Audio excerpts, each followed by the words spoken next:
membuat dia kemudian disalib itu nggak mungkin. Atau jatuh di bawah 50% juga kemungkinan itu sangat kecil.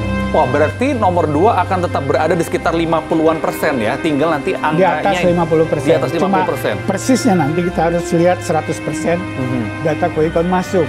Saya ucapkan selamatlah, meskipun hati kecewa di sini, tetapi selamat siapapun pemenangnya besok. Semoga program-program dan juga janji-janjinya bisa terrealisasi lah ketika menjadi presiden mendatang.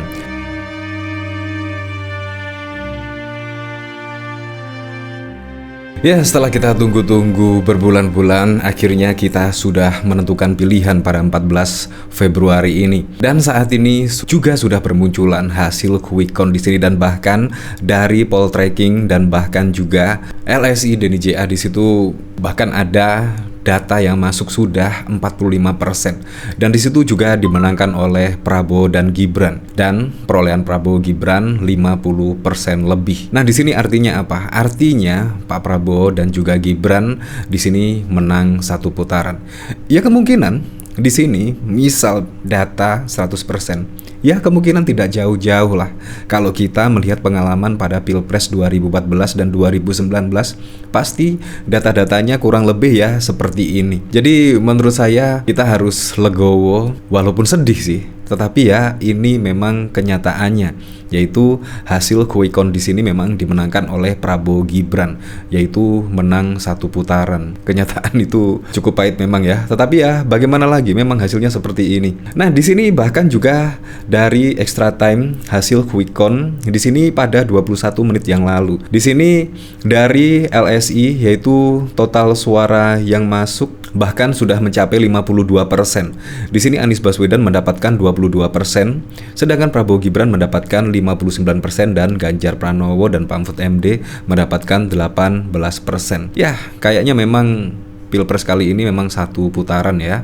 Kayaknya hampir sama yang digembor-gemborkan oleh ya tim-tim dari Prabowo Gibran, yaitu menang satu putaran. Ya, entah di situ walaupun ada kecurangan dan apapun, tetapi kenyataannya memang satu putaran. Ya, tapi kenyataannya seperti ini. Apalagi di sini juga dari Saiful Mujani. Baru saja itu adalah dari SMRC 45% suara. 45,45%. Ini cukup banyak. 58,48%. Nah, di sini bahkan menurut Saiful Mujani Research, walaupun nanti misal ada perubahan, di sini juga tidak signifikan. Alias di sini ya kemungkinan margin of error-nya sekitar maksimal 2%.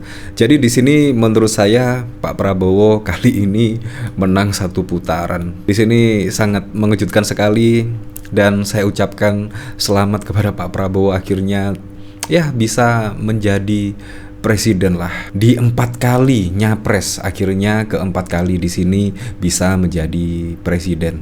Ya, memang kenyataannya seperti itu. Dari lembaga quick count manapun juga hasilnya seperti ini. Nah, kita lanjut di sini dari Saiful Mujani di sini bahkan juga memberikan statement yang relevan, cukup rasional lah di sini. Sekitar 4% lagi menuju separuh. Ya. Apakah akan terjadi perubahan yang signifikan nantinya menurut prediksi dari Bang Saiful? Enggak. Enggak. Signifikan artinya membuat dia kemudian disalib itu nggak mungkin. Atau jatuh di bawah 50% juga kemungkinan Tidak itu mungkin. sangat kecil. Wah, berarti nomor 2 akan tetap berada di sekitar 50-an% ya, tinggal nanti Di angkanya atas 50%. di atas 50%. Cuma persisnya nanti kita harus lihat 100% data quick count masuk. Tapi kalau untuk menyimpulkan ini siapa yang menang, Ya, menurut versi quick count, bukan menurut versi KPU tentu Ya, saja, betul. dan itu tidak resmi gitu ya, ya. adalah ya Prabowo Gibran. Saat ini Bang Saiful sudah bisa memastikan bahwa nomor 2 akan memenangi versi quick count pada hari ini ya? Iya, versi quick count pada hari ini. Iya. Baik. Wah. Ya, kenyataan itu pahit. Di sini dikomentari oleh berbagai macam. Dan juga sama halnya, yaitu di sini pemenangnya tetap Prabowo Gibran. Ya, walaupun sedih, kita tidak perlu berlarut-larut dalam kesedihan ya. Ya, memang di sini memang rezekinya dari Pak Prabowo dan juga Gibran ya. Pak Prabowo kan juga sudah mulai dari 2009, 2014 dan 2019. Ya semoga sajalah di bawah kepemimpinan Pak Prabowo dan Gibran Indonesia bisa maju dan semua program-program dan kebijakan-kebijakannya juga bisa terrealisasi dan juga bisa dipertanggungjawabkan. Menurut saya itu poin yang penting ya. Menurut saya dari ketiga capres di sini punya program-program unggulan yang sangat baik sekali untuk masyarakat. Tetapi kenyataannya di sini masyarakat juga sudah memilih pilihannya pada 14 Februari ini, dan di sini juga dari berbagai lembaga quick count, lembaga survei di sini bahkan juga memenangkan Prabowo dan juga Gibran. Oke lah, kita joget-joget lagi. Oke gas terus ya. Di sini dari Carta Politika juga, Carta Politika mengadakan live streaming quick count Pilpres, Pileg, yaitu di akun Carta Politika, dan sampai saat ini juga sudah dimenangkan oleh Prabowo dan juga Gibran. Ya seperti itu. Walaupun sedih, kita harus menerima kenyataan ini. Nah dari sini saya penasaran, kira-kira komentar-komentarnya di sini seperti apa ya di sini? Kata gue mending pada tidur siang udah. Makasih atas perjuangan hari ini guys. Infokan lapas yang muter lagu New Gen. Banyak yang tidak tahu Pilpres tahun ini sudah disetting. Yang paling banyak suaranya itu yang menang. Dari awal sudah tahu hasil satu putaran, apalagi melawan ada RI. Jadi apa yang lu harapin? Ya satu putaran Israel anjir, tidak kaget. Yang dukung Anies kita reuni nanti. Gak nyangka 03 serendah itu. PDIP kayaknya juga gak bagus performanya. Akhirnya makan gratis lah pemenangnya.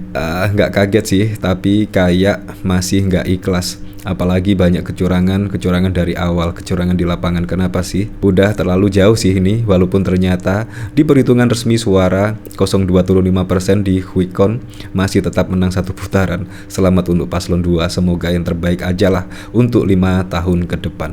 Menurut saya juga seperti itulah. Walaupun di sini ya semuanya terkaget-kaget, apalagi melihat suara Ganjar dan Pak Mahfud MD sangat-sangat rendah seperti ini. Ya, jadi memang gimana ya? Tapi memang kenyataannya seperti ini. Kita memang harus legowo, yaitu Pak Prabowo dan Gibran akhirnya juga menang satu putaran kalau melihat dari hasil quick count. Dan biasanya hasil quick count di sini ya tidak beda-beda lah dengan besok ketika hasil rekapitulasi suara oleh KPU, ya tidak jauh-jauh karena margin of error-nya di sini hanya sekitar 2% aja maksimalnya. Jadi sudah pastilah, apalagi dari Saiful Mujani tadi menyebutkan tidak akan turun drastis. Artinya Pak Prabowo Subianto di sini tetap di atas 50%. Saya ucapkan selamatlah, meskipun hati kecewa di sini, tetapi selamat siapapun pemenangnya besok. Semoga program-program dan juga janji-janjinya bisa terrealisasi lah ketika menjadi presiden mendatang. Apalagi juga janji-janji kampanye dari ketiga paslon menurut saya juga baik-baik sekali. Dan semoga saja juga bisa menyerap aspirasi dari masyarakat dan bisa lagi yaitu mendengar aspirasi dari masyarakat itu yang paling bagus. Apalagi dari survei pada waktu lalu juga masyarakat menginginkan program satu keluarga miskin satu sarjana, dan semoga saja program tersebut juga bisa ditarik lah atau ditiru oleh presiden-presiden besok setelah Presiden Joko Widodo di sini. Ya, yang penting Pilpres kali ini juga aman-aman saja. Tidak ada gesekan-gesekan yang berarti. Dan terima kasih bagi para pendukung-pendukung capres-capres lainnya. Walaupun tidak menang, kita tetap semangat dan cepat move on.